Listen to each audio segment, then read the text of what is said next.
And we are live. So, welcome everyone. It's been a couple of weeks since I've done a live stream. I've been on holiday, and also it's been mercilessly hot here in Europe, at least in Poland. It's plus 30 degrees, and I am dying, and I have a cold. But I'm very happy to be here with Murad again, who is doing amazing, groundbreaking work. And we're here to discuss chapter one of the Quran. But Murad, welcome back.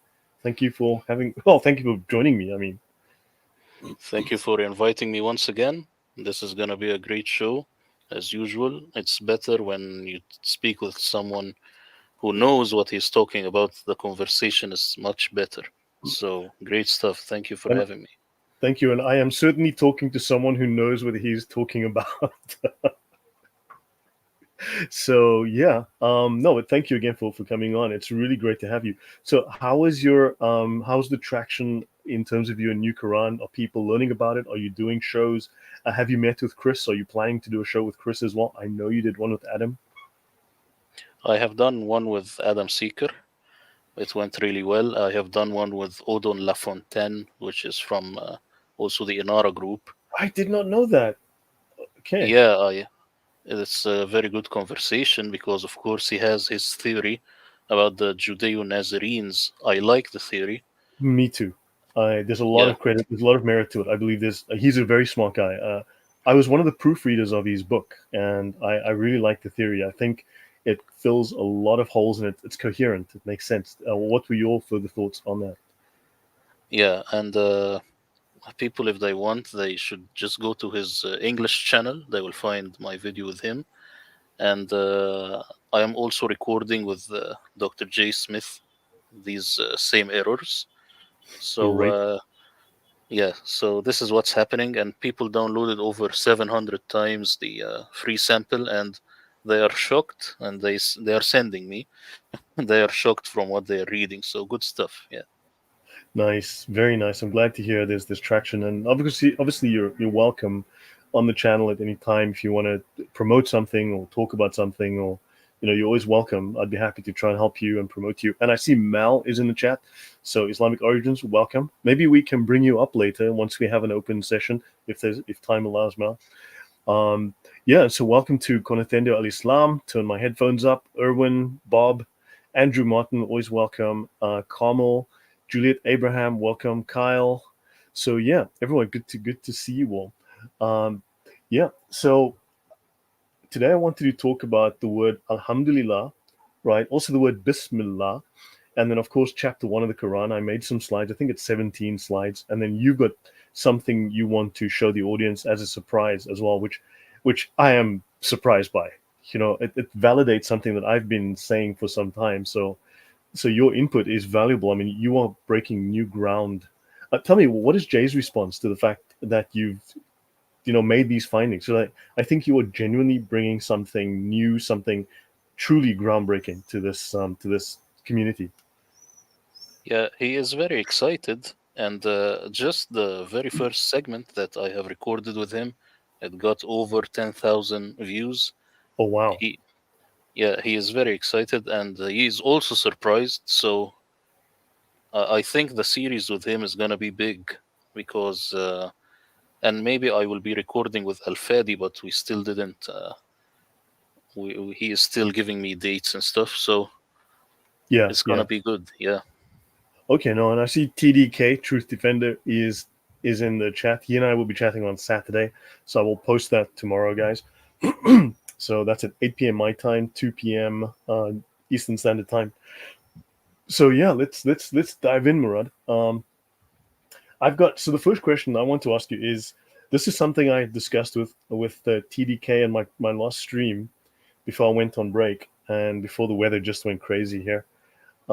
Before my little office spare bedroom turned into a toaster oven. Um, Alhamdulillah, right? It says Alhamdulillah, not Alhamdulillah Allah. It's like saying Alhamdulillah Frank, and then you instead of saying Frank, you go Alhamdulillah Ank. You drop the F and the R, which is unusual, which could imply that you are dropping the al because it's actually the, and you are using the proper name of la. right? To me, this is odd. This seems to imply that because you also have in the Quran Al-Lat, Al-Manat, and the name is not Al-Lat, it's the Lat, the name is Lat. So why could we not have the name the La? We discussed this a few minutes ago. Do you want to just fill us in and or your thoughts on that? Yeah, well, what you are saying is correct, but I will say why I went with the, let's say, orthodox Arabic grammar, Mm-hmm. because it's gonna ruin a lot of things in the Quran. If I assumed that it should be Alhamdulillah and La, then it's gonna ruin a lot of things. And Bismillah would be one thing, because this is the Aramaic way of saying things. It's Shem in Aramaic, which in Arabic should be Bi'ism. So you should have Alif before this Sin Mim, Bi'ism, but it's not there.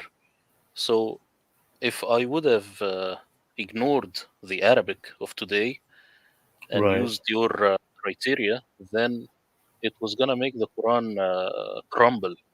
But what Okay. you are saying, it has merit. It's right. It's not wrong. That it should be lillah, meaning for Allah, without For Allah. that. Yes. Yeah. That. Yeah.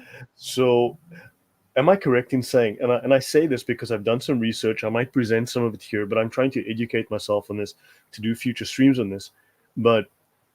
But scholarship seems to indicate that the Quran often has very bad grammar, and what's happened is the scholars have broken Arabic grammar to fit the Quran rather than adjust the Quran to fit with Arabic grammar, and this has caused these inconsistencies. Yeah, I agree. But you see, this the Arabic grammar, it has been created after the Quran. So when Okay. you create, let's say we are playing a football match, then you put the rules after the fact that the match has been played. How are you going to go in retrospect and correct everything? Definitely you will make mistakes. So these mistakes, actually, they are not Quranic mistakes as much as they are mistakes from the system being created later after putting all the dots, then creating the Arabic grammar system. So it's very difficult to correct But everything in the Quran. but sorry, Murad, you're wrong. Arabic is Allah's original language. It is the first language. Adam spoke it. Eve spoke it. I'm sorry. I'm sorry, Murad. I'm gonna have to correct you there. Um, do you have anything to say in your defense, Murad? Well, I don't know what are these people smoking, but it's certainly good stuff. That's something that I can tell you. None of this makes any sense. Okay, no, that's fair Yeah. enough. Fair enough. So thank you for that. I might have one or two questions later, but thank you. Would it be possible if I lean on you in the future to ask you some questions about some words and grammar as I go forward? Because I'm trying I mean, your expertise and the fact of your Quran is creating questions for me, and I'm trying to do research because of your work, and so you're the source I would need to turn to in the future, and hopefully I can ask you for help Yes, sometime. sir. Yes, sir. Yeah. Anytime. Yeah, so let me go here to my slides. Okay, I should be sharing my screen. Oops, there we go. Yeah, so let me bring this up. Okay, so today's discussion is on chapter 1, and later on we will come to Bismillah. So, Andrew Valencia, welcome, and CQ and others. Okay, so Surah Al Fatiha, Quran chapter 1. So, this is the first surah, the first chapter of the Quran. The word surah doesn't mean chapter. What does it mean, Murad? Well, this word surah is not Arabic. In Aramaic, possibly it means You disappeared there for a moment, Murad. Murad? hear me? Yes, I can now. Sorry, it means? Yeah, surah does not it's not an Arabic word. It might mean the word of God. And this comes from the Professor Gabriel Sauma, and this is Aramaic. But in my translation, I do not have it translated because surah is not Arabic. Yes, Juliet, they are smoking weed. Yeah, it's very good. Oh, wow. I shouldn't laugh because it hurts my throat and it hurts my chest. Um, yeah. Okay, so it doesn't mean chapter. So just give us, if you have to choose one word that the word surah means. I believe it also, in my research, I've come across it also means the word degree. Is that correct? Because that's what I've found. It means degree. So what if you had to choose one word that encapsulates the meaning? What would you choose?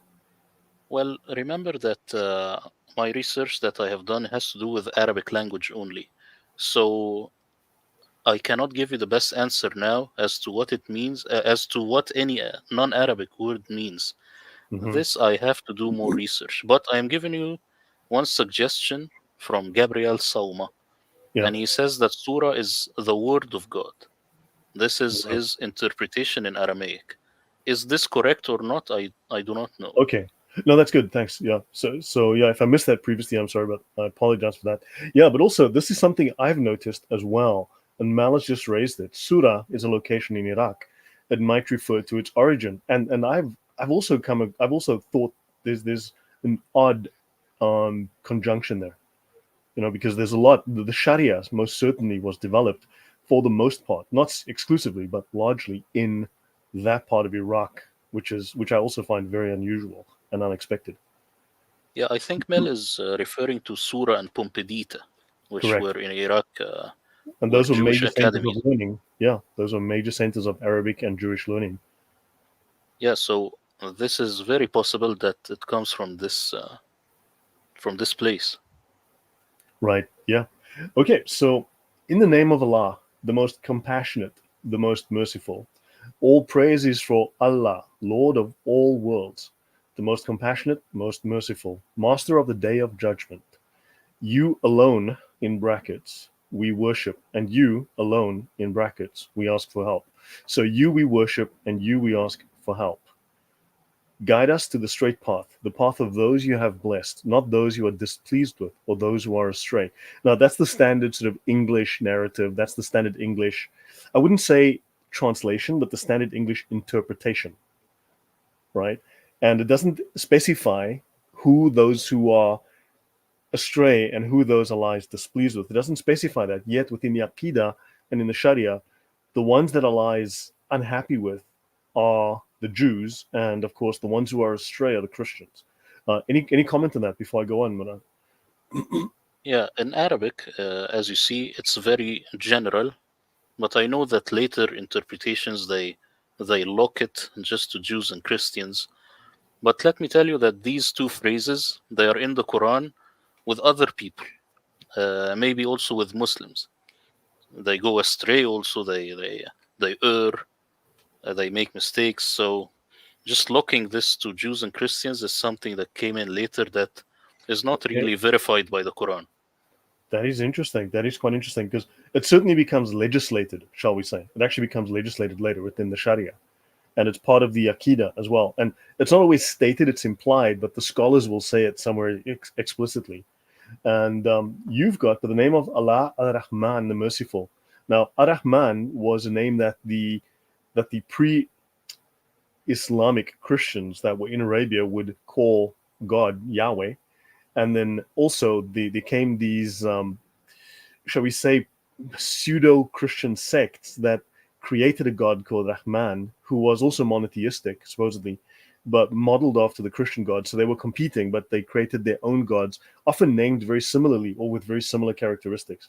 So Rahman, is this Rahman? Because Rahman was also a pagan deity. So is this Rahman as a name or Rahman as a characteristic? No, this is a name. That's the reason I have it this way. Because in Arabic, you cannot say Ar-Rahman.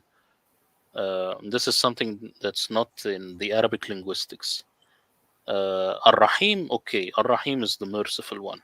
But Hmm. Ar-Rahman, this is a name. That's why I have it this way. So this is the name of the deity. Yes. So this is like,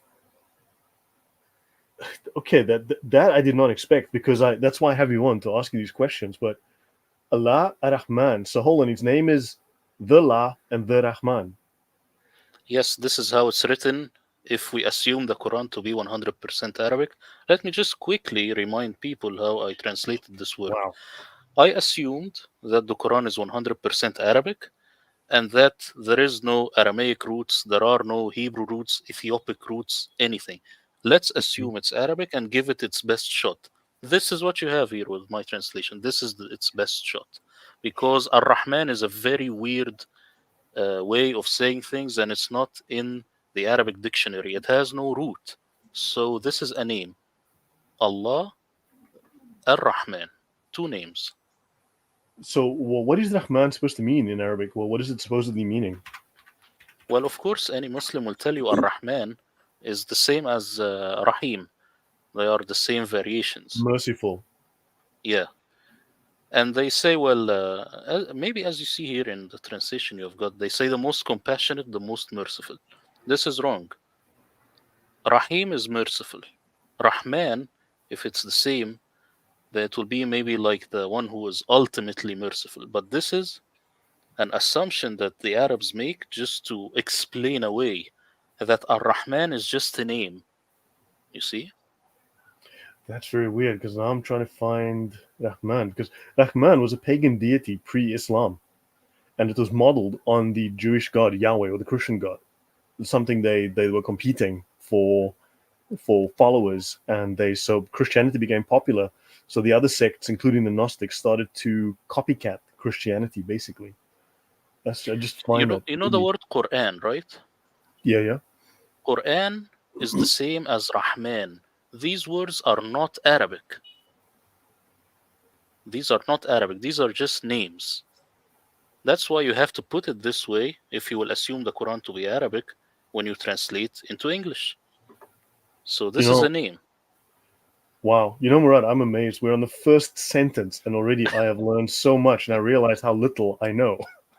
No, sir, you know a lot, but it's just that I kept digging and excavating another area. That's just it. Wow.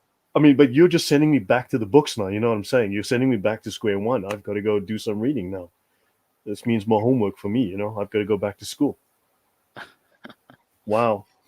Wow. I did not expect this. So it's actually two names. It's not a characteristic like the merciful or the tall or the short or the fat or whatever. It's Rahman, a name. So, Ar-Rahim is the one you're asking about. It's the adjective. This is the tall, the short. Ar-Rahim. But Ar-Rahman is the name. wow.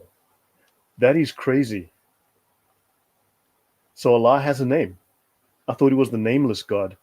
You know, that is crazy. There are other places in the Quran where it says Ar-Rahman just on its own as if it's God on its own. So this is also a name.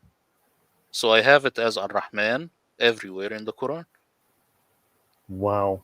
Apparently, Christian Prince has been saying the same thing. So you've just confirmed. Apparently, I've also confirmed things that Christian Prince has been saying and so on. And apparently, he's used some of my work on his shows. He's actually apparently showed my face by sheer coincidence one time recently when he was talking to someone and brought up some evidence. So yeah, that's okay. Fine. I have to file that under F for filed and have a look at it later. So the praise is for Allah, Lord of the worlds, Ar-Rahman, the merciful. Okay, that's crazy. That's Allah, his name. Owner of the day of conviction. I mean, this has got nothing to do with what's on the left here. Thee do we serve, and thee do we seek assistance. Great. Guide us to the straight path, the path of whom thou hast graced over, not the ones angered over, nor the errant ones.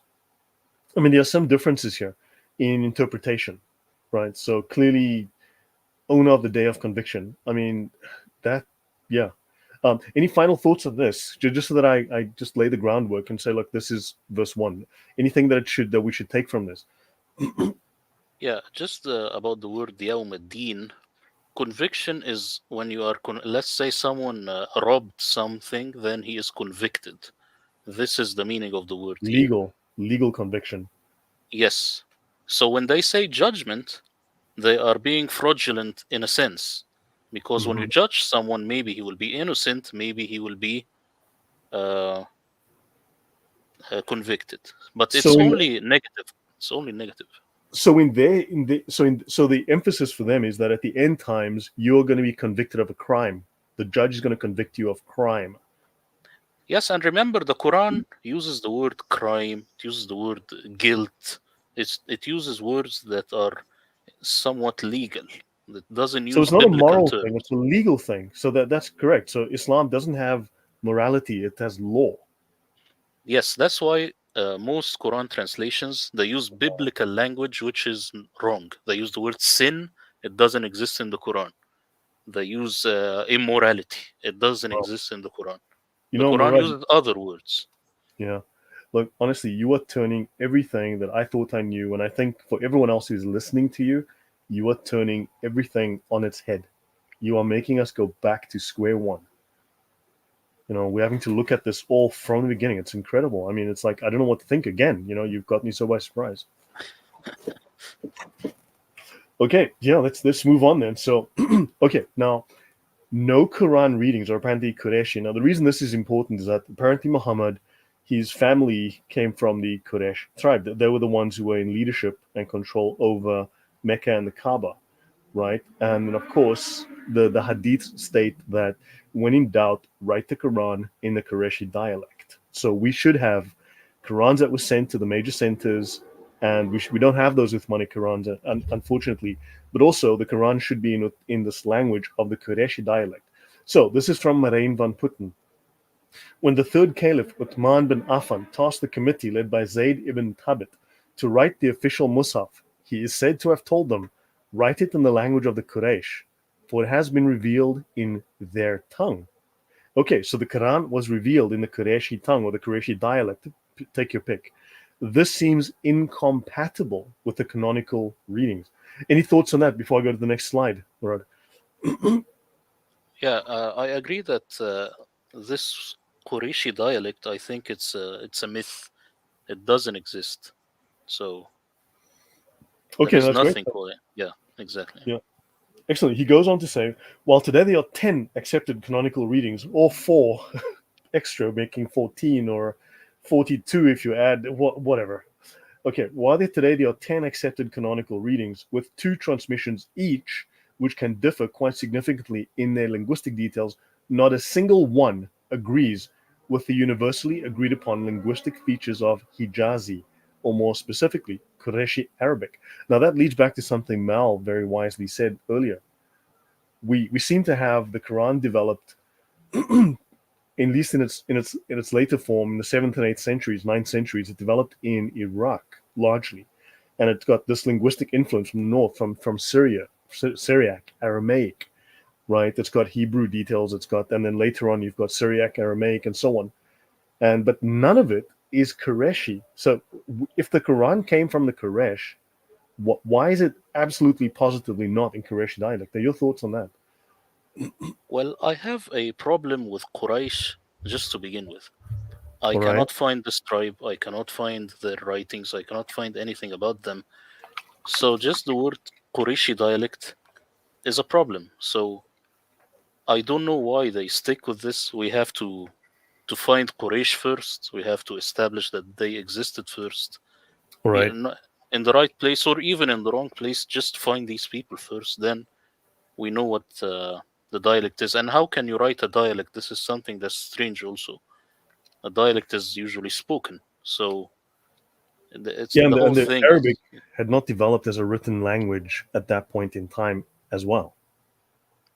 yeah, the whole thing is very strange. I think it's a myth just to make people, as they say in Arabic, one heart. Because when you go to war, you have to have one heart. You Hmm. don't have to doubt anything. One Quran, one dialect, end of story. Don't talk about this again. Let's conquer some land. Uh, I think this is what's happening. All right. Yeah, CQ says here Deen is a Persian origin, guardian angel Daina. Although Deen comes straight out of the Hebrew as well, Deen being the law. So, and Quran is very much legal, or at least Islam is very much legalistic. It doesn't really have a set of right and it doesn't really believe in right and wrong as moral law. It has legal law, and legal law has loopholes. And yeah, so it's a very different concept to Christian or Western ideas of morality. So, but this is interesting that it might also have a link with the Persian. So something to look into. Um, okay, so there's nothing Qureshi. That seems to be a myth. I mean, the Quran, sorry, the Kaaba itself there are too many questions around the Kaaba, which make it also seem to be myths or just made up fabrications. All right. So this is Dr. Van Putten. He writes a long Reddit thread, right? So I'll just give you a short portion of it, but the link is up here. You can find it on Reddit, and it's from Dr. Van Putten, PhD NIX, PhD Nix. So, hi, Dr. Van Putten. What is the academic opinion about Surah Fatiha?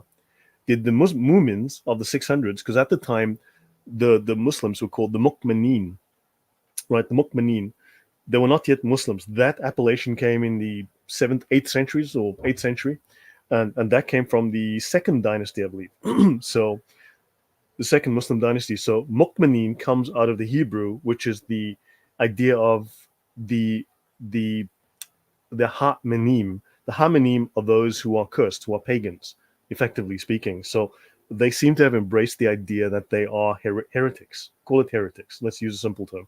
So they were the ha-menim, the heretics, and they embraced the term because the Jews were calling them heretics. So there is this case to be made that they are heretical Jews, heretical Christians. And they consider it as a prayer document when there was no Fatiha in the earliest Musafs. And he says the Fatiha was certainly part of the Uthmanic text. As for other pre-Uthmanic codices, there's no way to tell. Obviously, objectively, all we can say is that there are reports that say it wasn't considered part of the Quran. So, simply as an argument of dissimilarity, we have to take those reports seriously. The tradition was not interested in telling that story at all, so the fact that nevertheless reports come down reporting it is an indication that something is up. So we have reports that say that the Surah Fatiha was in the original Quran, and you have reports that say it was not. Your thoughts, Murad? What did you find? Yeah, I personally think Al Fatiha is not part of the Quran, and the way it's just added later when they compiled the Quran. I think they added it later. So because the way it's written, this is a human being speaking to God, so it doesn't make sense. And I think it's copied from the Christian. What do you call it in English? The Lord's Prayer or something. It's copied. It's Okay. not original, also. Yes, I believe Mal will know better than me on this because he's done more research. But it does seem to come out of the Bible as one of the prayers. Yes, yes, there Yeah. does seem to be a similarity to. Yeah, correct. Okay, so let me see. He goes on to say now, so the Fatiha is the opening chapter of the Quran. He says it was part of the Quranic text as we know today, preserved by Uthman. All right, but reports say otherwise. Now, we don't know for certain what the early Muslims thought about the Fatiha, but there are hints that it may have been viewed differently than it is today. So we want to look at this. Now, there's a thing called, I don't want to get deeply into this. It's not very clear. I didn't spend a huge amount of time on this, but there is a thing called the Ma'adite theory, and this is considered a working hypothesis rather than an established historical fact. So, because the scholar Marijn van Putten is saying we cannot just dismiss contrary details, we cannot just dismiss contrary reports because we like the other story, we have to consider them as realistic because they come out of the same milieu, and we have to say, why does this story exist? We can't just dismiss this, but it suggests that the Quran was not fixed in its current form until the time of Uthman, and that earlier recensions or codices of the Quran may have existed, which also means it was not perfectly preserved. Covered that before. It proposes that these earlier recensions may have been different from the version of the Quran that we know today, and I think we've established that already. The term Madite refers to Ma'ad ibn Amr, a Yemeni scholar, which is for me significant, who is said to have written a book about the history of the Quran. In some reports found in his book, he says there were differences before the Quran was standardized under Uthman. And some early Muslims do not consider the Fatiha part of the Quran. Anything you want to say to this, or does anything ring a bell for you?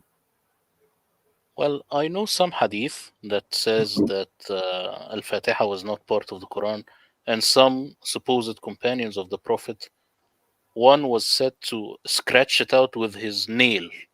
He Right. kept scratching it with his nail to totally omit it from the Quran, saying it's not part of the Quran. Al Fatiha and two other verses in the end. Hmm. And this is a high possibility. Yeah, I mean, people point at the Madite theory. The reason I bring it up is because it's not well attested historically, so it's easily dismissed. And they say, "Oh, that's the Madite theory," and you can just get rid of it. However, it's not that simple. That's not the sum totality of the evidence. because there are hadiths that say, but this is not part of the Quran, and there are reports that say it is. So there's a conflict within the Islamic sources. So there's ongoing debate, okay? And so let's have a quick look. Uthman's role in standardization. The third caliph Uthman ibn Affan, who died in 656 approximately, played a crucial role in the canonization of the text, which was only about 20 years after Muhammad's death, and he burned all of the deviant Qurans. There were deviant Qurans at the time. So within 20 years of Muhammad dying, already you had numerous variant Qurans, different versions of it. And they had to burn the other ones because they were so bad, right? And then, of course, he supposedly created one version, but today we have at least 42 versions of the Quran, right? So this involved establishing a standard version and ordering the burning of the other variant manuscripts. Before Uthman's standardization, there were reports of other earlier companions of Muhammad having their own Quran collections, Ibn Masud and Ubay ibn Ka'b, and they differed, and we know that they differed. And there were differences between these early codices. Now, they say here they were not substantial enough to change the overall message, but in some cases, as I've covered in the channel, they do. They alter the meaning of words, they alter the meaning of sentences, him versus her, you versus them, us versus them. They did not. You can, you cannot. These are contradictions. So these are invariant versions of the Quran, but the Quran is supposed to be standardized. Any thoughts, Murad? Yeah, I agree with you, and I was surprised when Fadl Sulaiman he made this video with Chris at Speaker's Corner, Mm-hmm. and he says, "Yeah, but they enhance the meaning and stuff," which is very weird. They enhance the meaning. To say she committed a crime, he committed a crime. Yeah, and they say in Arabic, this is the stuff that they say here that it doesn't get translated into English. The shuyukh in Arabic they say this is from the mercy of God. It's the mercy that you can have it as he sometimes and she sometimes. Yes, it is this lunatic. Believe me. Wow. I mean, sometimes it says they stopped others going somewhere, or they were stopped by others from going somewhere. I mean, those are two. I mean, those are two completely separate parties of people. It's Yeah, like but saying that's Robin Hood yeah, robbed the rich to give to the poor, or Robin Hood was robbed by someone else who stole his money. Those are two completely different stories. exactly. And it's very difficult to know who actually had the correct reading. It's very difficult. You will have to Wow. use the context so that you can at least get closer, and you have to use logic. It's very difficult. So actually, the Quran is lost through these all these readings. Wow. Yeah, someone says an apology of Al Kindi 830. Yeah, this Mal will know better than me. The author says Uthman rewrote the Quran and they didn't have any copies of the Quran he produced. Here's a question from Small Clips Apologetics. What does Saint Murad say about the cave of Hira, an idol? And thank you very much for the donation. Any comment on that? Cave of Hira. I mean, this is, well, can I just add one comment? So, Christianity is what's called public revelation. So, in other words, this was something that was seen by numbers of people. And so, therefore, you have multiple witnesses. It's public. It's not like some guy stuck his head in a hat and then God whispered in his ear and he said, "Oh, yeah, I know you can't hear the voices, but I can hear the voices. And let me tell you this story." That's private revelation, which means that only you can hear it and no one else can validate that this is any sort of true story. But thousands of people were witness to Christianity, so there's a difference. So, Cave of Hira, this was Muhammad's soul telling. This was purely his story. It wasn't a public revelation. But your thoughts on that, Murad? Well, all I know is that Cave Hira, which is in Saudi Arabia, is not the cave if Muhammad was going to a certain cave. And the documentary of Dan Gibson, of course, he thinks that Islam started in Petra. I do not think so, but he made a very good job dismantling the idea that Mm-hmm. Cave of Hira is the one in Saudi Arabia. It doesn't fit the geography, so it's a scam. And actually, uh, also they did not have dots back in the day. You Mm-hmm. know, if you the word Hira, if you put a dot above, what will it be? It will be Hira, and this would mean the cave of shit. So, Um, you know, so when these people they tell you that there are all these variants and these variants are beautiful, I will tell them, okay, cave Hira could be the cave Hira, What will you do with that? You have to deal with it. Man, Murad, everything you tell me, I feel like I'm back to school. No, it's just this is good if someone wants to use it in a debate. Tell him, what about Kif Hira? I think is Kif Hira. How can you prove it otherwise? Wow. That's incredible. I mean, and yeah, and the context is missing because the Quran misses a lot of critical details. So you can only fill it in from secondary and tertiary sources. And then they tell you that those sources are weak. So, wow. Yeah. That is, I mean, all of these tiny details that is coming out in the 21st century because of Saint Murad. Do you know what a difference you're making? And if people are going to listen to you, you are changing this entire. The word industry is the wrong word, but the entire field. You are going to change the entire field. We've just zoomed in. I mean, we were looking from a distance with a pair of binoculars, but now we're looking with a microscope. That's the difference you're making. I am very happy to hear these words. And let me tell you just how I just got to these conclusions is simply by putting the standard Islamic narrative aside. So I said I'm gonna work with. Actually, a lot of people they say, how can you understand the Quran without any other texts written later? This question used to really get me fired up. I said, well, you know what? I'm gonna do it. I'm gonna interpret the Quran using only the Quran without ever touching anything that came after it. That's why Right. I got these new meanings. Now, that's amazing. It's so obvious though. It's so obvious. It's like, why did no one else do it? You're like, Yeah, that's wow. funny. That's why when you told me last time, what made you kept going on? Well, because no one ever did it. I don't know why. Yeah, So I had to do it. I just had to do it. that's crazy stuff. So yeah, okay. So manuscript evidence. Now you have the Sanat palimpsest. A palimpsest is a piece of vellum or something which is leather, which people wrote on, right? And they erase the first layer by scratching it out or whatever, and then they write over it, and then you can see both layers using technology. The Sanat palimpsest is a significant early manuscript that contains a version of the Quran that does not derive from the Uthmanic recension. It shows readings that correspond to reports about other companion codices as well as unique variants. So it seems to be similar to the Ubay ibn Ka'b version or the other one. Can't remember the name right now, but it seems to be in keeping with one of those that are well attested in the Islamic reports of one of the other early followers of Muhammad. So it's not Uthmanic, and it contains other variants past those as well. So it's one of those variant Qurans that somehow survived. Shia perspective. Some Shia scholars, like Abu al-Qasim al-Kuway, argue that Uthman's collection of the Quran was metaphorical rather than physical, suggesting that he united Muslims on one authoritative recension that was already in circulation. Do you think there's any merit to that argument? Because, I mean, that's an interesting thought.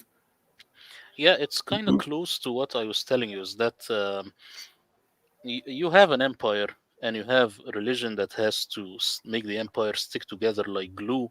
You Yep. cannot have, even if this is true that there are multiple Qurans circulating, you cannot have this as the official narrative. You will have to say that we have one Quran perfectly preserved, don't ask more questions.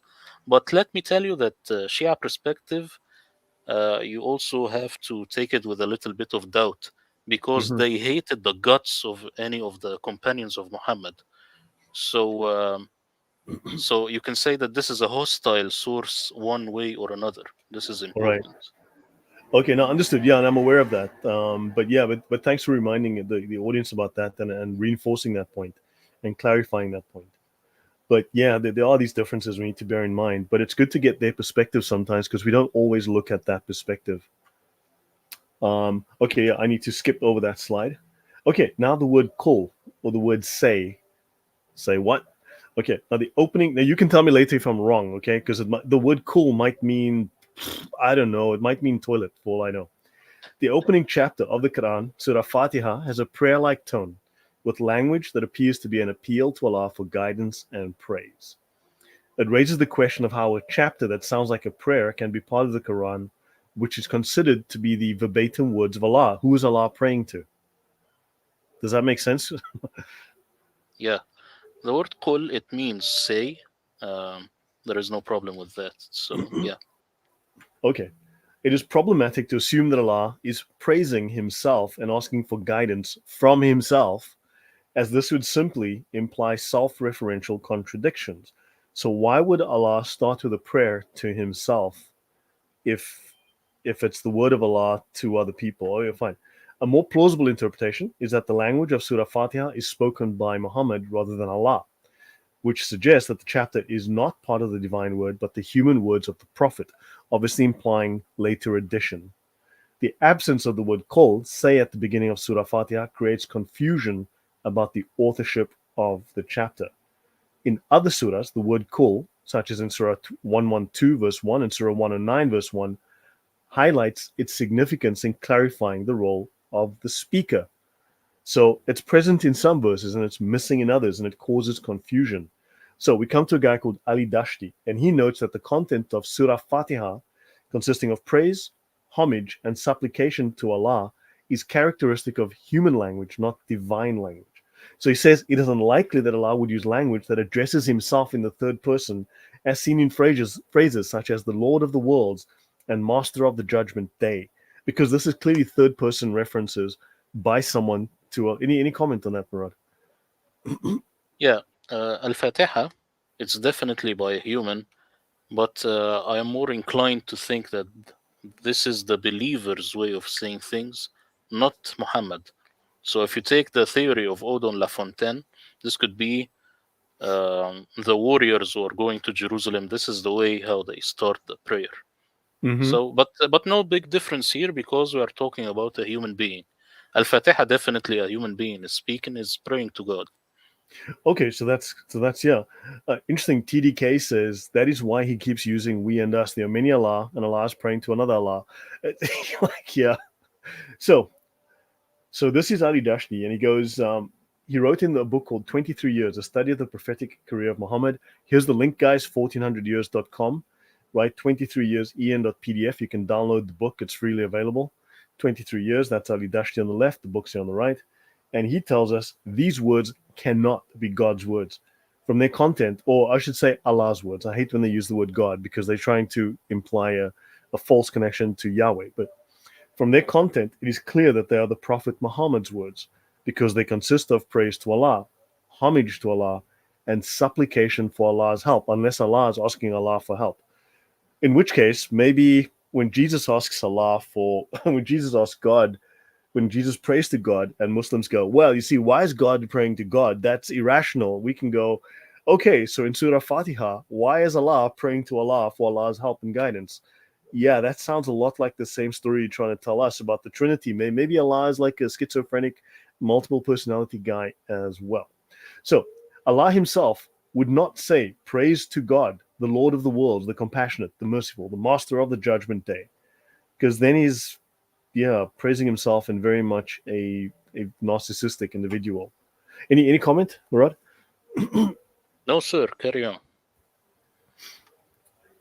So the difficulty would not have arisen if the Surah Al Fatiha had been introduced with the word say, Arabic call, in the same way as many surahs and verses. See you later, Mel. Mel has to go. He will finish watching tomorrow. Okay. So, and he says, yeah, say, I am only a human like you. So then Allah's giving instructions to tell the believers, say, O unbelievers, or say, O believers, or say, He is Allah alone, right? He alone is the God, or and so on. That makes it very clear that's an instruction. But without it, if these are the literal words of Allah, then it makes no sense. Why is Allah praying to Allah? Why is Allah asking Allah for help? Because it is supposed to be the literal words of Allah without error. Would that be an accurate summation, Murad? Yeah, just assuming that the Quran is the word of Allah verbatim is something that came in later. Maybe the Quranic author he wasn't intending that at Yeah. this point. Yeah. And the idea that the Quran is unchanged, uncreated, that only happened, I think, in like the 13th, 14th century. I mean, that's apparently a very late belief. It only became consistent in the Muslim world probably around the 14th century. So it developed over time, but it was not an early belief by all accounts.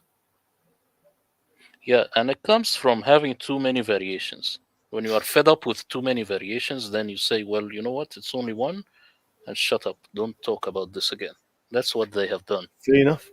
So he says it is logically untenable that Allah should say, "Guide us to the straight path, Allah, the path of those on whom you have bestowed bounty, Allah, not on those whom you are angry and you have gone astray."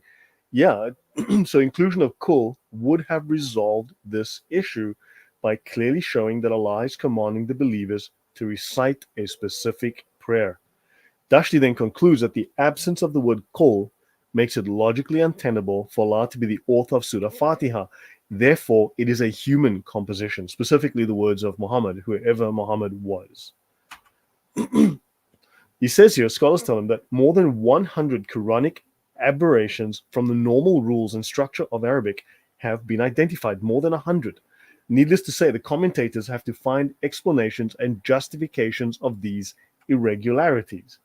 Abu al-Qasim Mahmud ibn Umar al-Zamakhshari, good grief, what a mouthful, dies 1143, was a renowned scholar, best known for his book Al-Kashaf, which interprets and linguistically analyzes Quranic expressions.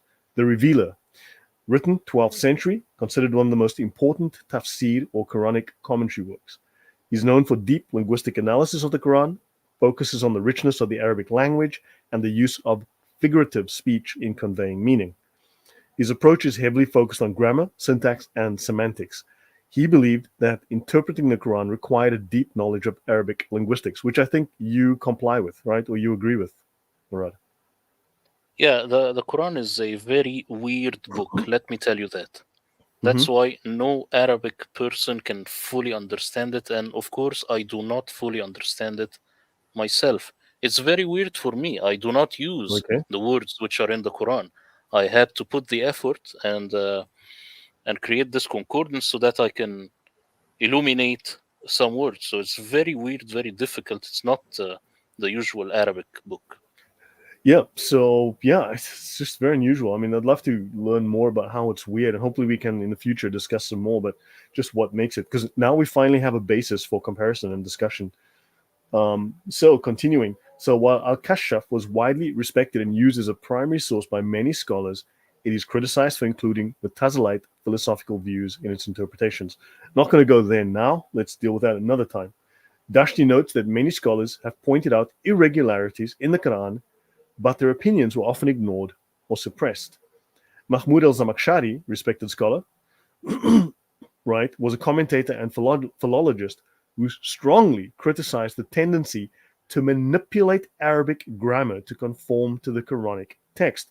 So we're talking here the 11th century already. People were complaining that you're destroying Arabic grammar to make it fit the Quran rather than make the Quran conform, because that would have altered the Quran completely and you'd have a different Quran. Would you agree with that statement, Yeah, the Murad? Quran, it breaks the Arabic rules, but the question is the chicken or the egg, like which came first?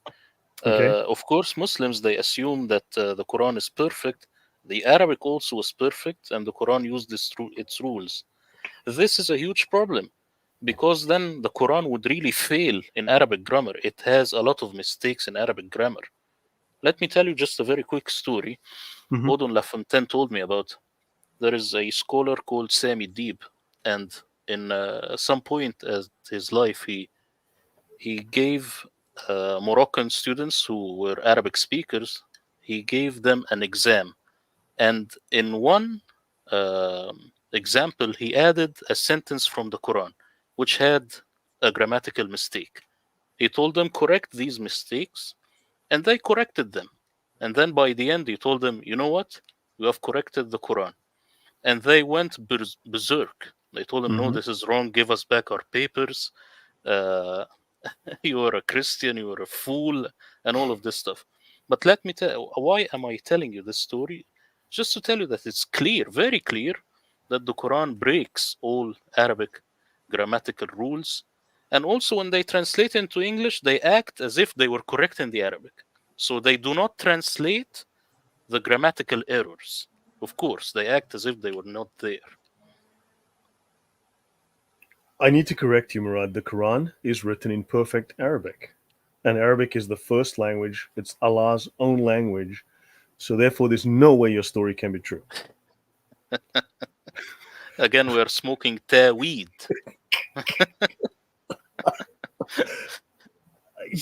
with just a little bit of investigation and a little bit of proper knowledge, the whole Islamic story just falls apart. It just crumbles. I mean, Murad, you are dropping bombs here. You know that. I mean, the sad thing is that you are the only one with your particular unique knowledge, right, and experience. So your knowledge is filtering through, and others will hopefully pick up the baton and run with it as well.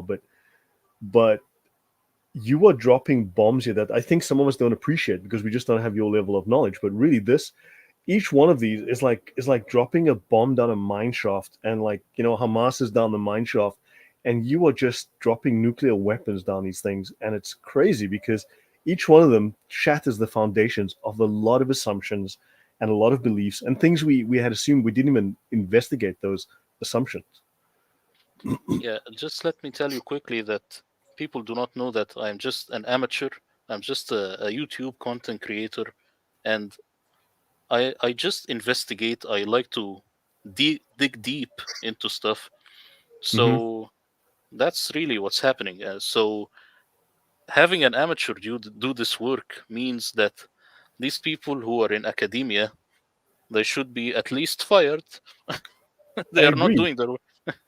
No, but you come without preconceived notions. You come without peer pressure. You come without the need to conform to a certain standard to fit in.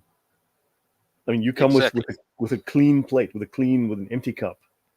Yeah, exactly. And let me tell you that the English speaking world, uh, all Muslims and Arabic speakers, they fool them because, of course, they know that there is no Arab that one day will come and show them that the Quran has grammatical errors.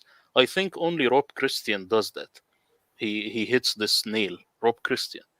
Uh huh. So it's very important that you know that the Quran fails in Arabic. If you were to give a That's student insane.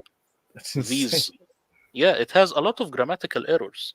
And actually, when you read my translation, you will think that I am making grammatical errors. No, it's I am copying the Quran exactly word for word with its errors. This is very critical. Right. And the knowledge of these errors goes back to at least the 11th century. Or at Yes, least, I mean, this knowledge goes back 1,000 years. they what they say is the Quran has its own rules. Since it's from God, it can break any rules. That's what they say. Ah, jeez, I had oh my seriously, my head's gonna break. Honestly, man, my brain is breaking. Okay, great.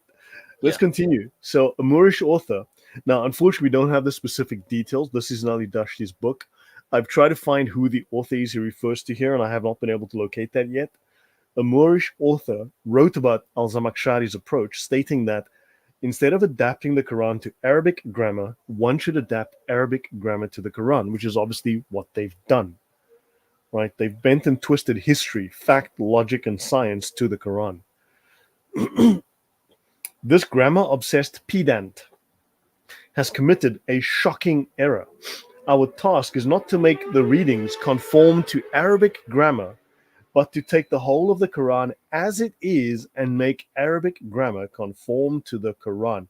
So I'm sorry, Murad, I'm going to have to go with the scholars here because you're an amateur. You said it. And the scholars call you a grammar obsessed pedant who has committed a shocking error. Please defend yourself. Well, I will say one thing. We can get 10 examples from the Quran, Yeah, but they have to be not very well known so that people do not recognize that this is the Quran. And right. give this to students and just tell them, correct these Just errors, and we will correct give me you a there. grade. They will Wow. correct the errors, just like the guy I'm telling you about did. Yeah, I know. I'm just amazed. I mean, it's just incredible. No, Yeah, just obviously, I'm not being serious. So when I. yeah, I know. I'm telling you, give these errors to someone who speaks Arabic, but not very familiar ones, so that it doesn't say, ah, this is the Quran. Just give them some of the ones which are not well known and tell them, correct this. You And they'll have fix basic it. Arabic grammar, correct this. And then you'll realize from that, once you tell them actually these are sentences from the Quran, that the Quran is actually filled with basic scribal errors, basic grammatical errors. Of course, they will go crazy. They will say any crap. They will say anything that's not logical. Of course. I mean, that's an indictment. That's an incredible indictment on like what amateur clown show is this? What amateurs wrote this book? Well, the idea is that the Quran might be Aramaic, and these are not errors in reading it in Aramaic. But when they created this system, then of course they didn't correct every single thing. Some stuff they forgot. Fair. No, that's actually really, Murad, you really pull together a lot of strings. You make sense of a lot of things. You add substance, you add flesh to a skeleton, and it's really, I mean, amazing knowledge. And you've done an amazing amount of work. And I think you I mean, really, it's not just having the an authentic Arabic Quran, but actually it adds to so many other mysteries and puzzles, you know. So this suggests that the Quran is considered to be in perfect Arabic because the language has been modified and twisted to conform to the Quran. Because you can't find fault with the Quran, so you have to destroy the Arabic language. You have to destroy the Arabic grammar to make it fit. Someone says here, can you give me some verses with Arabic errors? I'd like to test my Arab friend. That actually might be worth doing an episode on. Yeah, it could be an episode because off the top of my head, I cannot give you right now. But maybe by the end, maybe I can look up one or something. It's very easy. If you know Arabic yourself, just type in Arabic أخطاء القرآن اللغوية, meaning the grammatical errors of the Quran, and you will find it in Google. This is not like something that's it's very hidden, you know. Okay, yeah, so Nicodemus is saying, so send me an email, Nicodemus. That'll be great. Send me an email and let's see how it goes. Thanks. Okay, thank you. So, in relation to Surah Fatiha, another detail is found in Quran 1587, which mentions the 7 oft repeated verses and the glorious Quran. So, Abdullah ibn Masud, one of Muhammad's scribes, was asked about the meaning of the 7 verses, and he said it referred specifically to Surah Al Fatiha. So, I just want you to notice it says the 7 verses and the Quran, not the 7 verses in the Quran. We have the 7 verses and we have the Quran. So the context generally is that these are two separate things. So Suyuti Al-Dur al-Mantur on Quran 1587. So quoting Ibn Jarir al-Tabari, Ibn Durais, and Ibn Munzar, and Ibn Madwiya, Al-Suyuti gives us the following narration in his work Al-Dur al-Manthur. What does that mean, Al-Dur al-Manthur? I don't know what does the word ad-dur mean, but al-mansur is like the scattered. The scattered, Okay. maybe it's like some pearls, or the scattered pearls, something along those lines. Okay, cool. Gems, Yeah. you know. That would make sense. I don't know, because sometimes they borrow the names of works from before and they use the same name and they, write in that theme or something. I've seen that before in their writings. So it is narrated from Ibn Masud regarding the word of Allah. We have given you the 7 oft repeated verses. It is the Fatiha al-Kitab. Here he's calling it the book, al-Fatiha, not the chapter, not the surah, not the verse, but the book, Fatiha, as a separate book. Moreover, Ibn Masud omitted Surah Al Fatiha from his Mus'haf. This is one of Muhammad's scribes, original scribes, who did not have Surah Fatiha in his version of the Quran. Isn't that an egregious oversight for one of Muhammad's original scribes saying, no, that doesn't come in here? Of course, and just the fact that this transmission came to us this day means that it has some merit. Yeah. So when asked why he didn't write Al Fatiha in his Mus'haf, he said, if I were to write it, I would write it before every surah. Okay, I don't know what that even means, but fine. This is assumed to mean that he omitted it for brevity, trusting in its preservation by the Muslim community. The Quran says 7 verses and the glorious Quran. This implies the Quran points out that Surah Al Fatiha is not part of the Quran. Dashti writes of Ibn Masud. For this reason, Abdullah ibn Masud, who was one of the scribes who wrote down the revelations and knew the Quran by heart, and later became a respected transmitter of hadiths, considered that Surah Al Fatiha and also surahs 113 Al Falaq and 114 An Nas, both of which contain the words "I take refuge with the Lord," are not part of the Quran. Now that's crazy. One of Muhammad's scribes is saying that these things are not part. I take refuge with the Lord. What is that in Arabic? Well, I told you before, this Yeah. is I incantate. And let me tell you that in Arabic, this narration, it says, I wanna I wanna remove the two incantators because he doesn't like the fact that it has incantation. That's But magic. yeah, but there is That's something very important. 7 verses. No, in Arabic it says سبع من المثاني. مثنى means twos. So not one and not just double, but two doubles. سبع من المثاني means 7 of the seven of. Sorry, you broke up there. Means seven of. Sorry, you said two doubles, and it means. 7. Do you hear me? Oh, you're back. Yeah. You So hear you me? said two doubles, and then you said yeah, 7 doubles. yeah, seven That's doubles. that's what it says in Arabic. It doesn't say verses. It's not clear. السبع مثاني is very weird. It's not clear. 7 of the doubles. That's what it says because it's the Seven plural. doublets. Yes, it's the plural of methna, which is, when it says marry 2, 3, 4, this is the same word, but this is the plural of it.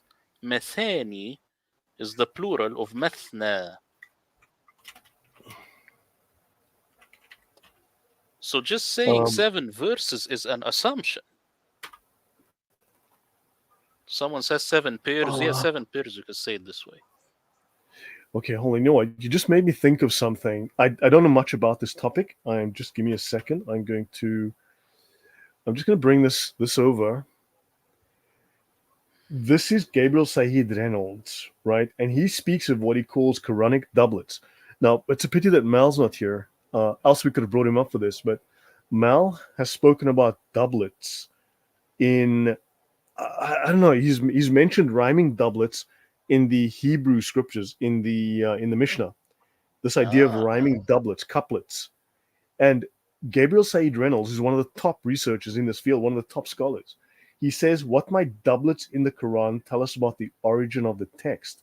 You've just opened another ah. door there, Murad. Yeah, you see, these people, they put in the work in their area of expertise. I only look at the language. That's why I am surprised now to know that Mel has done something about it.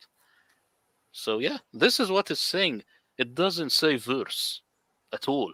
This is an assumption. So just assume. And let me tell you, Al Fatiha in other readings, they are not 7; they are 6. So so just cutting them into 7 ayahs or 7 verses, this Okay, we're gonna. assumes the hafs.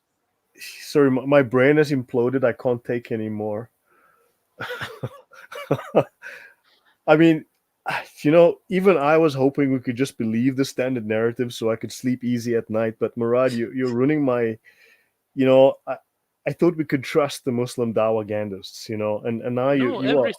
everything crumbles. These people, they have nothing to stand on. That's the reality.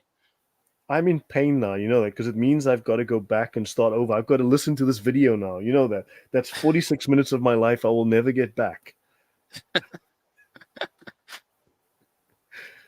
Oh, oh man, the pain I go through because of Islam. Yeah. Well. Okay, so Murad, I mean, this is more than I realized. This is I don't know what it's like for the audience, but guys, I mean, clearly there's so much more to be uncovered, so much more to be investigated. I mean, the things that Murad is tells us that we need to go back to square one. We need to start digging from afresh, and there's so many new paths of exploration. It's just wow, 6, not 7, and these doublets. So okay, and it means I basically I do magic spells. I don't take refuge with the Lord. I do magic spells because I'm an occultist. Oh, great. Yeah, I incantate. These are incantations, just like Harry Potter. This is the exact word used. This is not something that I'm making up. Yeah, no, this is. Okay, so you guys, this is only 18 slides, and then we've got 4 slides from Murad. So yeah, I think I'm on slide 14, so we're like 3 or 4 more to go. Yeah, Allah asks himself for guidance. So verse 1587 says, "We have given you," which means that Surah Al Fatiha was a revelation to Muhammad. We have given you, Muhammad. This takes us back to the first question. How is it that Allah is asking himself for guidance? So there are 2 possible conclusions. Al Fatiha is not part of the Quran, but a separate prayer. This is problematic because it means an entire chapter has been added to the Quran, which was not originally part of the Quran. So this is proof of corruption in the Quran. Muslims have been reciting a corrupted Quran with an extra surah for 1400 years. Okay, they're probably going to go, well, that's a nice surah, so what the heck? It's not a problem. It doesn't change the Quran in any way. The other conclusion is even, but then it leads us to question if that's been added, what else has been added? What else sounds good that was just added? The other conclusion is even more problematic. If we take it that it is part of the Quran, yet it is not Allah speaking, but Muhammad, then Muhammad's speech is now being passed off in the Quran as Allah's speech. Because you've got Mo speaking and it's supposed to be Allah speaking. Because it doesn't clarify that it's someone else saying. So, and the third conclusion is that Allah did reveal the surah with the word Qul, say, but the word was lost, in which case the Quran is not perfectly preserved, which is another problem. So the Quran is then corrupted. Your thoughts on that, Murad? Yeah, I want to ask you something that now I remember. You know the Sana'a palimpsest, or most Quranic, what do you call them, the manuscripts. Do you find numbers in them? No, no. I have a copy of a Quran from the 1600s, 1700s. There are no verse numbers in them. I've read it. There's no verse numbers Then whatsoever. how do you know that these are 7? This is a very late invention. Wow. Murad, you're a genius. You hurt my brain because my feelings are damaged. This Because, is something that's a very, very late invention, and they say wow. this because they do not know what does al-sab' al-mathani means, which are the 7 pairs that have nothing to do with Al-Fatiha Surah 1. That's the reality. Okay, wait. Let me. Wow. So I'm going to try and find my old Quran. And if where it is, I got to try and find it. I'm trying to find this old 1600s, 1700s Quran I got somewhere. Let me see if I. No, it's not that one. No, not this one. Oh man, where did I put it? It's like an old translation from the that the English did back, or the Germans did, but in English in the 1700s, 1650s, something like that. Oh But man, I'm definitely not. Sana'a and Birmingham and the older ones have no numbers. No, exactly. I remember. I have one somewhere. I just gotta find it. But yeah, it has no verse numbers. It's all just one big chunk of text. It's one big block of text. Exactly, and even between each surah, there is no surah name. So the surah names also is a later invention. Wow. Okay, so you know, we are amateurs. I mean, you're turning us all into amateurs, Murad. I feel like a No, child no, that's starting from scratch again. no. Oh man, this is really bad. Yeah, I've got to find it. I have it somewhere on my stuff. But this is insanity. Okay, yeah. So there's no chapter numbers. There's no verse numbers in these old Qurans. No verse numbers, which means that how do you know it's 7 verses? How do you know it's not a dozen? How do you know it's 50? How do you know it's not 100 or 65 or 42? So yeah, okay. Yeah, and even today, if you look at, we have now how much, 30 something different Qurans. I am sure that one of them has Bismillah Ar-Rahman Ar-Rahim as a verse, and another reading has it in one chunk. So it will make it just 6 uh, verses. You see? Right. Yeah. Yeah. No, I mean this changes everything. I mean, Murad, it's it really does change everything. And because one problem that I have, and I've spoken about this in the past, is that the we all grew up with the standard Islamic narrative, and we are as much propagandized and indoctrinated into it as the Muslims are. So even though we might have some differences because we've started to educate ourselves, we are still we are still accepting certain premises which we don't know any better. And you are now telling us that actually we need to question all of these premises. That there's that that almost everything we believe is false. That's a big change to make. Yeah, exactly, exactly. So let me see. This is Bukhari, narrated Abu Huraira. Allah's messenger said. Now it's weird that Abu Huraira must have started. I mean, how many hadiths? Like 60% of the hadiths start with Abu Huraira saying something.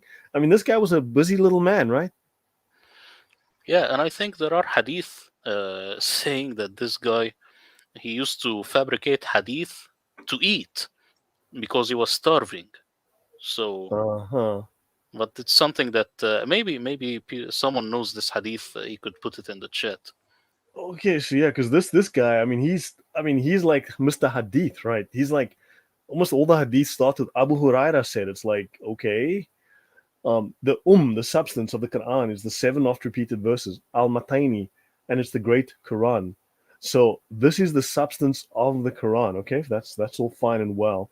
But also, while there are hadiths that say that it is now technically what he's saying here, at least the interpretation of the scholars, including these three hadiths down below, these hadiths basically tell us that these are hadiths that came later to say that Surah Fatiha is part of the Quran, was part of the Quran, was included in the original Quran.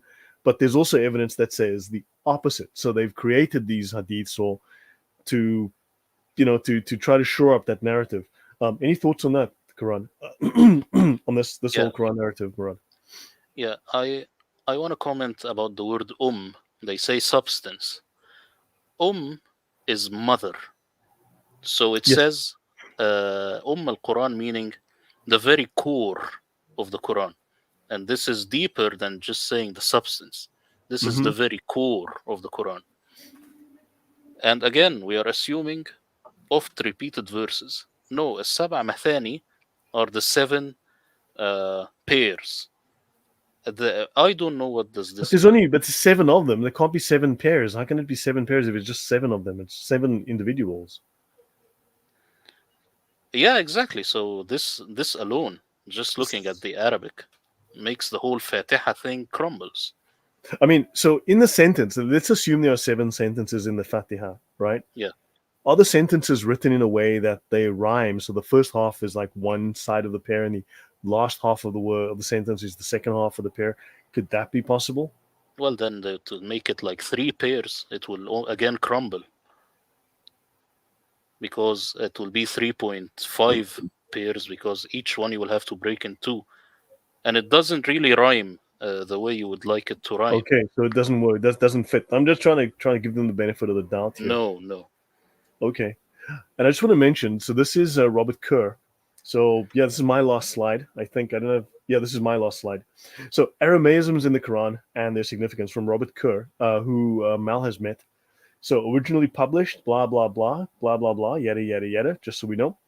Um, gee was let me move this away quickly. Animations, fade. Oops, wrong mistake. I need to change that. Disappear. Okay, start again. Okay, so 7.1 Variations of the Fatiha. So Robert Kerr writes the notion that only one version of the Fatiha exists is an anachronistic myth, and other interesting versions of the text in Surah 1 are attested, such as the two published by Jeffrey. This is Arthur Jeffrey. Arthur Jeffrey is the guy that obviously was one of the major scholars of the 20th century of the Quran. Yeah, he gave us this, the foreign words in the Quran. So, or I should call it the Quran. Arthur Jeffrey was a major scholar at, I think, Harvard and or Princeton, and he also taught in Egypt. He was professor of Arabic and Quranic studies. And from him, we learned originally, this is 1938, 1939. So this is slightly out of date, but it's not completely irrelevant now. It's just that the word count probably would have gone up with more research now. But he shows us that we have up to 55 languages that have been borrowed into the Quran. And it doesn't necessarily mean that the word was directly taken from another language and added in, but a concept that didn't exist in Arabic was borrowed from another language, and the word, you can see the connection from the Arabic word to the original language. So the words are similar enough, or the concept is similar enough. I mean, there's Turkish, Slavonic. They even mention Norse, right? But Amharic, Coptic, Nabatean, right? So you have this. I mean, so you've got 17 Nabatean words, and so on and so on, which makes up just under 1%. Your thoughts on this? And Robert Kerr tells us there's more than one version, at least three versions of the Surah Fatiha. Yeah, I agree. And we all know that the Quran, of course, has, because it can't be pure Arabic. I think there is no language that is not, that's pure. If you look at any language, you will find that it has loan words. But let Mm-hmm. me tell you, there is also another way of looking at it. When we say Quran Arabi, Arabic could mean that it's Arabic as in language, or Mm-hmm. that it is Arabic as in race, for the Arabic race, for the Arabian Right, people. right. So this could be another way of looking at it. Understood. Yeah, no, that makes sense. So we've got Phoenician, Avestic. I mean, that's like India, if I recall, Kurdish, Talmudic, whatever that is, Sogdian. I think that's from Armenia. Parthian, that's Iranian. There's definitely Iranian links we should discuss another time. So he writes here the significance of Aramaisms, or the inclusion of Aramaic or an Aramaic substrate, which agrees with what you've said, Murad, in the Quran, lies in their indication of the cultural and linguistic influences present in the Quranic text, suggesting connections to the Syro Palestinian region. So now we're heading north to Syria, Turkey, that part of the world. And Aramaisms, now don't forget, few people are aware that Palestine back in the day really meant Greater Syria, right? So that actually meant Syria slash Mm. Turkey. So you're talking Canaan and northeast, correct, Murad? Yeah, I know about this. Yeah, correct. Yeah. So they didn't mean that little piece of land in the bottom of Israel. They actually meant Palestine meant Syria. So that meant Syria, Canaan, Syria, up north towards Turkey and Iraq. So yeah, it didn't mean. So yeah, the Syro-Palestinian region. So that's interesting. So it came from that region of the world. Aramaisms in the Quran point towards a continuation or evolution of a literary tradition that was already established, which means it could well have come from a book that was already around, which goes with the other theory. It wasn't written by they Uthman. There was a book that was floating around. He just grabbed it, made copies, and burned the rest. So it was already a pre-existing tradition. So rather than an entirely new revelation to an illiterate prophet, the overall conclusion from the analysis is that the Quran's likely place of origin is Syro-Palestine. He means Syria. Let's just think Syria. And its textual transmission is not unique compared to its predecessors, such as the Hebrew Bible or the Christian New Testament. This means a complex history and evolution of religious texts in the region. So Mo didn't get one from Allah. There was a development over time in the north and east. Although I would say, obviously, the traditions and the paganism comes from Yemen and East Africa, and that's the basis, and everything else is built on top of that. Any your thoughts? That was my last slide for now, Murad. Yeah, let me tell you that the word illiterate prophet is also one of the mistakes that came in much later. Because Okay. Ar-Rasul al-Ummi, if you break it down into Umami, it means a prophet of the nations. He's not Jewish. So he was not Jewish by lineage. It doesn't mean he was unlettered Oh, he's or a Gentile. illiterate. Meaning he's a Gentile. Yes. Gentile. So understanding the word Ummi as someone who can't read or write is a very much later invention. Why would they do that? Because to prove that the Quran is a miracle, you will I have to mean, make the guy illiterate. it just, you know what? It's hard for me to process the fact that they would lie about everything, the most obvious things. I mean, why? It's just shocking. It's it's hard to process. Yeah, these are lies that didn't come in one go. They are lies, centuries upon centuries of lies. And remember, the Crusades, they had a huge impact on the Muslim world. So they had to make themselves as distant as possible from Christians so they had to make up this stuff. You will have to look at it within the context of what happened historically. So the caliphs also, they used to ask the people to write, like the scholars and stuff. They used to tell them by an order, write this, write that, Right. because the caliphs, they were lunatics also. That's why they kept changing Islam as time went on. Yeah, yeah. I mean, you get an insight from this. From I read the Sharia, and you. I mean, I've read like so many Sharia books, and you eventually you get a logic. You figure out the logic. You figure out the thinking, and so you The can pattern. predict things. Yeah, a pattern, and you can predict things. You can just know how something is going to be without even like having read it, but you just know, oh, this is how they think, so that's the conclusion they will come to, and you find that you are always right in your predictions. So you must have developed a sense already as well of the thinking, the pattern, the way that they think here. Yeah, and with the Quran even more. Like that's why when I tell you something in the Quran, most probably I am right because I have learned the pattern. I know how this author thinks. Hmm. I have been in his mind for quite some time. Right. That's the idea, really. Yeah. Yeah, it's amazing. I mean, seriously. And so let's go to the last few slides, which is what you've got. So you've got a surprise for the audience. So this is the bonus section. Thanks, guys, for staying here this long. Um, so yeah, do you want to tell us about this one? Because this blew my mind when you told me earlier. So yeah, Baal. Yeah. Yeah. The question for the audience is, how many times was the word Baal, which is in English people say Baal, how many times was this word mentioned? Well, people think only once. Let me tell them that it's three times. And here it says, وَإِنْ امْرَأَ خَافَتْ مِنْ بَعْلِهَا. In my translation, this is my translation. And if a gentle woman feared dissonance or aversion from her Baal, from her Baal, any English translation will have this as her husband. Why? Because they just assume. Husband. Husband. I mean, Yeah. that's egregious. It says obviously Baal. Why would this be husband? It's obviously not husband. In Arabic, the word Baal does not mean husband at all. It doesn't mean What? zawj or anything along those lines.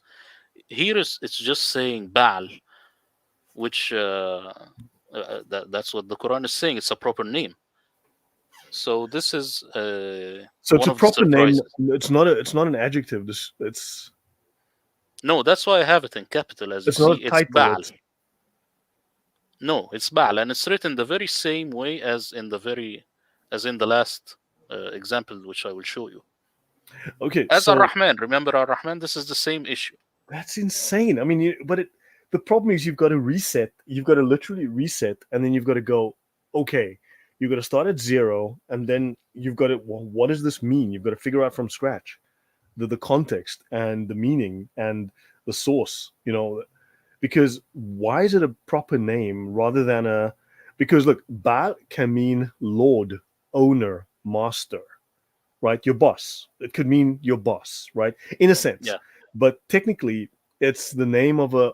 So Baal for us can mean the name of the deity, the pagan god Baal, the head of the pantheon, the major pagan deity of the Canaanites, the Ugarites, right?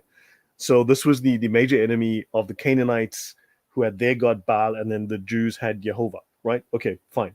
But Baal can also be the local deity. Like you can have the Baal of my little village, the local deity of my village. He's the lord of my village.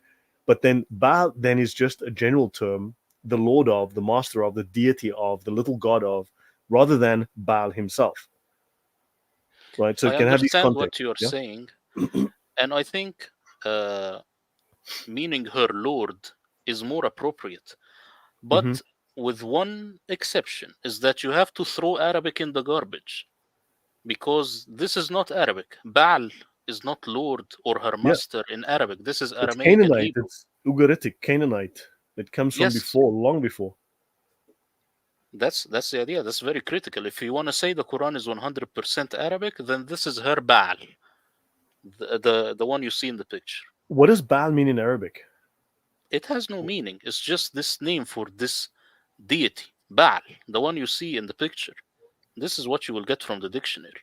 It Wow. does not mean husband. So why did I mean this is included in the original Arabic? You'd think they'd have the word husband there then. No, So it doesn't have husband. In Arabic, if you will say and husband, they have it as a proper name. They don't have it as a title, my lord, which would be logical in the context, but they have it as a proper name. no, that's why I will show you in the two examples. Yeah. Okay. Let's continue. Yeah. Yeah. Yeah. So here again, قالت يا ويلتي أألد وأنا عجوز وهذا بعلي شيخا. She said, "Oh my woe, am I to birth and I am an over 50 thwarted person and this Baal of mine is senile." Again, this is a proper name, Baal. You see? Okay, that's weird, man. That's just weird. I will show you why this is a proper name. Now go to the next example. I just wanted to bring up here. I got this from Etam Online, the online etymology dictionary.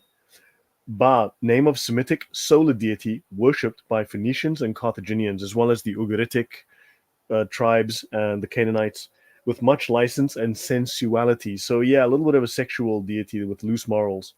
Later, 14th century, biblical, late Latin, Baal, Greek, Baal, and from the Hebrew, Baal, literally owner, master, and lord. A title applied to any deity, including Jehovah. But later, a name of the particular Phoenician solar deity. From Baal, he took possession of. Also, he married. Related to or derived from the Akkadian god named Belu, source of the Hebrew Bel, name of Marduk. Marduk is important. That is a Babylonian deity. Marduk was the primary deity of Nabonidus. Nabonidus then switched allegiance away from Marduk, which is Jupiter, and the Roman god Jupiter, if you want to think of that way. So he used to worship Marduk, and then he adopted the god from Syria or something like that. Syria, Turkey. He adopted the god Makkah. Makkah is also known as Sin. Makkah is also a city in Saudi Arabia somewhere. Sounds familiar. So you had Al Makkah, which is the god of Yemen, right? But of course, in Babylon, he was called Sin. So he adopted the new god, and then he settled just north of Medina, right? Yathrib. He settled in a town just north of, I think, called Tema. So he brings Sin to Arabia. He brings Al Makkah. So that's Marduk. It's identical with the first element in Beelzebub, okay, Satan's right hand man, and the second in Hannibal, grace of Baal, and Hasdrubal, the help of Baal. And of course, Millie Dave says, what about Hubal? And yes, the Allah of the Kaaba, the Baal of the Kaaba was called Hubal. And Hubal was Allah. Allah was Hubal when Muhammad was born, when Muhammad was a boy. So yeah, your thoughts on that, all of this, Murad? Yeah, about the word Hubal, it could be, if you break it into two, it will be Huwa Baal, meaning he Mhm. is Baal. Yeah, But when yeah. you put them together, it will just be Hubal because this is easier for an Arabic person to say it. Yeah, So and it that is, who comes from he who is. I looked that one up. It's like he who is, yeah, and it's very similar to Yahweh, the one who is. I am. It's that same sense, I believe. yeah, it's a verb to be. Okay, He okay. is. I'm glad when you corroborate my stuff because I don't know Arabic. I mean, it's not my first language, so I'm glad I'm not making stupid mistakes that you're pointing out. Yeah, good stuff. No, thank you. I mean that really helps. I mean for you to add that knowledge. Okay, yeah, let's continue. Yeah. Yeah, so here it says أتدعون بعلا وتذرون أحسن الخالقين. This is again my translation. Do ye, I have ye here, of course, for people to know that this is for plural. In my translation, I have ye and thou and thee, Hmm. not because I wanna look cool. It's because I don't wanna waste the fact that in the Arabic these are different. There are plural, singular, and also double. So I say Hmm. here, do ye evoke Baal and leave behind the best of creators? So here, the word Baal is written in Arabic in the very same way it's written with these two women referring to Baal. So if you want to assume that the Quran is 100% Arabic, then you will have to have Baal as a proper name. That's crazy. So here you, I mean, this is correct, right? Yeah, Would you cry unto Baal and forsake the best? So the Quran knows about Baal, and they and used to it's worship written. Baal. His father, Yeah, his grandfather, his uncle, his mother all worshipped Baal when he was a boy. Muhammad. I mean, assuming the guy yes, ever existed. exactly. If you want Baal to just mean Lord or her Lord or her master, you will have Hmm. to throw Arabic in the garbage. That's what I'm arguing. That's why I'm telling you this translation is like 100% assuming Arabic. We do Wow. not have the word Baal meaning Lord in Arabic. This doesn't exist. Okay, so then it's a name. They're taking a name. Would you evoke Baal? Would you? Yeah. Okay, that's crazy. And you I mean, see here, of course, this is something extra. Leave behind. The word zar means leave behind, not forsaken. but then here's the thing: the context of leave behind. It's okay. You can say, would you forget about Jesus? Would you forget about God? But leave behind, kind of like that rock that's sitting on the shelf Yes, there. Would you leave that behind? thank you. This is the exact word in Arabic because it's mentioned also with merchandise. Will you leave it behind? And it's But mentioned with when you die and you leave behind something that's physical. but that's This is the obviously Murad pagan then. translation, my friend. But This is then, why I have attention to details like crazy.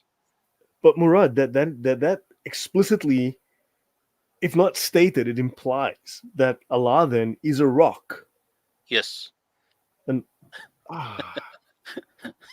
man, you know, But but I want to ask the people: Are they downloading my sample like crazy now, or are they just smiling? Because this guys, is important. yeah, this is insane. Um, just where do I send the money, Murad? Just tell me where I got to send the money. No, no, just people can download the sample if they are interested in the future translation, which will come up soon. Right. Yeah. So how's that going? I mean, well, what's your reasoning behind delaying? Obviously, you want to create buzz. You want to. When are you going to be on with Chris? Any plan? He didn't send me. Uh, I sent him once. He told me I will get back to you, and he didn't get back to me. Okay, I'll remind So, him. so that's just it. I didn't send him once again. I know he's busy, so that's it. Yeah, my Okay. head Yeah. is No. bursting. Yeah. Mine too. I fully agree, man. I mean, it's just like every step you take, it's like a landmine, like a little bomb going off in your head. It's like, I mean, how do you? Why have scholars, and this is egregious, why have the top academics like Shady Nasser, like Saeed Reynolds, why have they not raised these issues? Why have they, and also, even when they do come vaguely close to some of these things, their conclusions are so vague and inoffensive. It's like you're begging them to just put two and two together and come to four, and they're like, well, we think that if you take the word S and the letter A and the letter T and A and N, we think it probably means something that's not great. Anyway, oh wow, there's a bunny. Let's go have some tea. You're like, huh? I mean, it's Yeah. shocking. Well, let me tell you why I think they do not reach the right conclusions. One thing is that they say, well, any word can have multiple meanings. I said, no, hold on. The English dictionary is very huge, and the Arabic as book, the Quran as a book is very small. Let's just assume that the English dictionary has this exact same word for the Arabic so that I can use it in every single context in the Quran. Hmm. Do you know I have read the Oxford Dictionary, but the abridged version? It's over Right. 4,000 pages. I have read it all so that it opens my mind for new vocabulary. And as I read it, I said, this word, probably in the Quran, let's just highlight it, let's just uh, see exactly what it means. So I have this word, da'wah. You know this word, da'wah, where they use it today. They say Yep. da'i. Da'wah means evoke. So you evoke. It's not call or invite. How did I reach this conclusion? Reach this conclusion is by looking at every single word. So in my translation, the Quran has very few vocabulary. Why? Because I have already chosen a very sharp word that goes with every single context in the Quran. Right. This is the Encyclopedia of Islam, and I've got Dawa here. Call, invitation, but propaganda or pretension. And it's propaganda to spread Islam, basically. Propaganda for the family of Muhammad. Propaganda for the Imam. Propaganda for guidance. It's actually propaganda. That's at least what, at least this meaning, the academic meaning. So, what is the meaning you came across in the Quran? Evoke. Evoke. To evoke? Propaganda, Well, yeah. yeah, propaganda is what it means after the Quran. So in Quran, you cannot say, do you make propaganda for Baal? No, it's do you evoke Baal? You see? To evoke. To evoke or invoke? Evoke. Hmm. What's the contextual difference? So what's the, because evoke is normally like to, maybe to imagine something, to think about a picture in your head. Evoke an image in your brain. But invoke, so evoke, that would be to call up a spirit, or Yes, to sir. This is da'wah. This is the original meaning. to Did it evoke. change into propaganda with time? Yes. So hold Yes. on, dawa is to evoke, right? Is to call up something in your mind, right? Yes. So there's a principle in Islam called samia, right? Which translates effectively as letter magic, but we would, on a practical level, we would term it something like NLP, right? Neuro linguistic programming, or Mm. conversational hypnosis, right? It kind of falls in that. Oddly enough, it falls in that category. It's about leading, suggesting, using language that captures and leads imaginations. That would be to evoke, and to use manipulation to deceive and manipulate. Would Yes. that This is be what it correct? means. Yes. This is evoke. This is da'wah. And you see, That's when scary. you say propaganda here, uh, it's kind of close.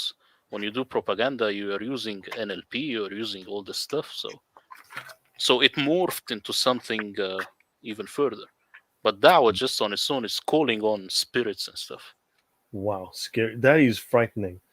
And then the last slide. No, that is frightening, Murad. That is frightening. I mean, this rewrites everything. We've got to go back to square one and start over. Yeah. This last one, it's about the word Bismillah ar-Rahman ar-Rahim. Um, Here it says that the book, which was from Sulaiman, it says it's from Sulaiman, and it is by the name of Allah ar-Rahman, the Merciful. So I'm suggesting that maybe the people who wrote Al Fatiha, they had it from this book. They took it from this assumption that this is from the word of Sulaiman, because it's the exact Solomon. same phrase. Yeah, but Solomon was guilty of marrying pagan women and indulging in pagan gods and magic. I'm talking about this phrase. The person who created Al Fatiha, because he is a human being, and he is later than the Quran now. Uh Maybe huh. he took this Bismillah ar-Rahman ar-Rahim from this verse in the Quran. This is just a suggestion. This is not something I'm really sure of.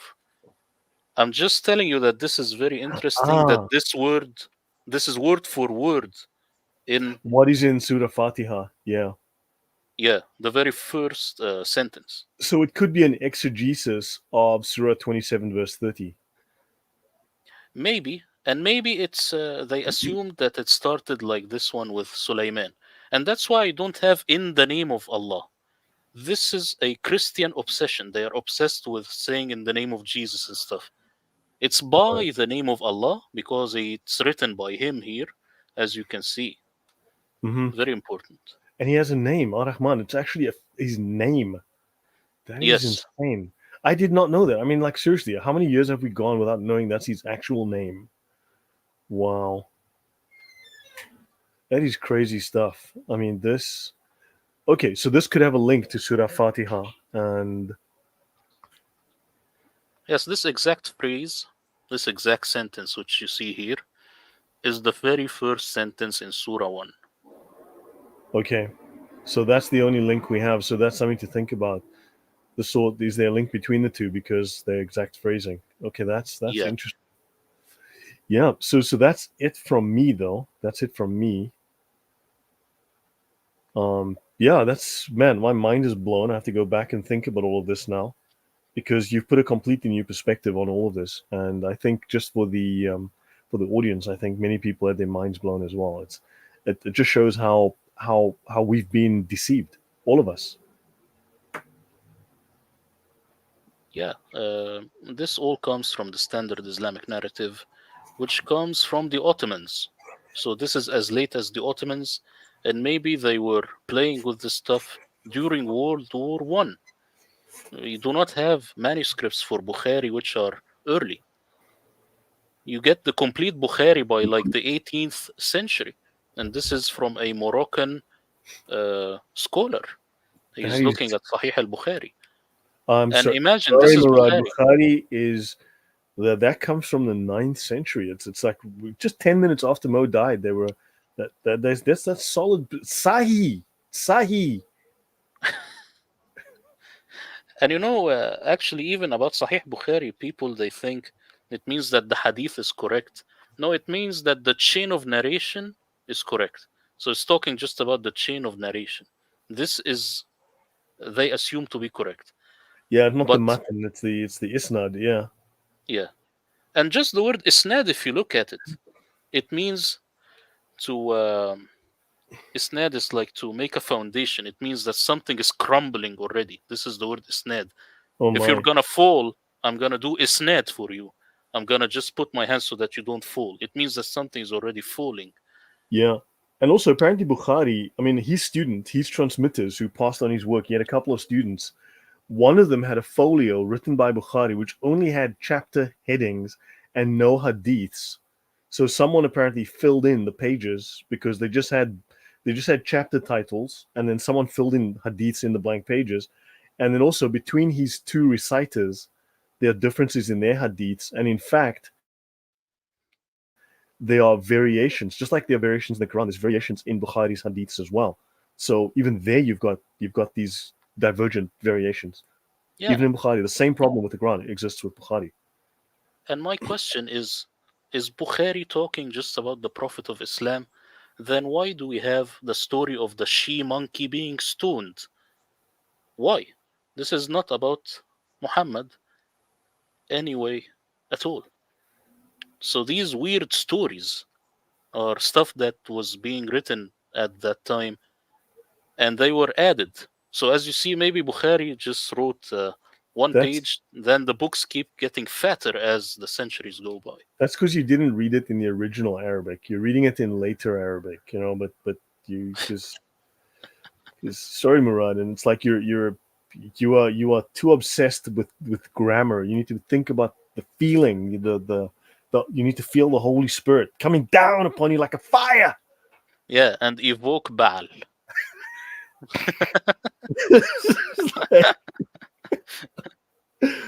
I don't know. This is in studio. You're taking a shotgun to this thing and you're just unloading on it. It's just so yeah. So guys, very wonderful stream indeed. So much information. Allah needs to go to Murad for an Arabic lesson for sure. So yeah, guys, thank you all very much. So Murad, do you want to plug your book? You should tell people where to go, where to find to where to get a copy of your book and help your channel, support your channel. Yeah, people, if they are interested in my upcoming Quran translation, as they have seen these three verses, they are from my translation, and it's totally different than anything they have ever read because I didn't read any hadith, didn't read any Bukhari, Tabari, tafsir, anything like that. I just worked with the Quran um, and using my way just through the Quran. If I want to know what does a word mean, I just go to another verse in the Quran. If they are interested in getting this translation, just download the free sample that I Right. have in this link. I think people will put it in the chat so that they will be on my email list. Then I will, once it's out, I will send them the link so that they can download it. But the free sample is free, but of course the translation costs money, but not a lot of money. So they can do that now, and they will be shocked from what they read. Yeah, guys, the links are in the description, so please check the bottom of the video. You'll find the links there. So yeah, that's man, this has been amazing. Thank you, Murad. I hope we can chat again in the future on another topic. I just thought the first chapter of the Quran could use some examination. I'm sure there's much more to be said, as we've discovered, but hopefully we've given everyone a good understanding of just questions to be asked about just chapter one. The very first sentence of the Quran already invites questions. Yeah. Thank you very much for having me, and it's always a pleasure talking to you. No, it's been great. Yeah. So yeah, thank you guys. I wish you all well and thank you for being here. So everyone, good night, and please go to the coffee shop. Well, what's it? Buy me a coffee. Download a copy of the Quran. Subscribe to Murad's newsletter so that when he publishes this Quran, you get notified. And we should all make sure that we start to study this, and hopefully we'll chat some more about other chapters, because I think there's going to be a million questions that as we start to take the Quran apart and really finally do something about all of these lies. So thank you. Last word to you, Murad. Well, I have nothing in particular to say. I'm just happy to be here, and I hope that people, when they download the free sample, that they write comments so that I respond to them if they have questions. Of course, I'm getting a lot of downloads now that I didn't really expect. So I am happy that people are happy with this work, and we will meet again for sure. Yeah. Okay. Good stuff. No, thank you. So, guys, thank you all very much. Been a great pleasure having all here. And Murad, thank you. Till next time, everyone. Good night.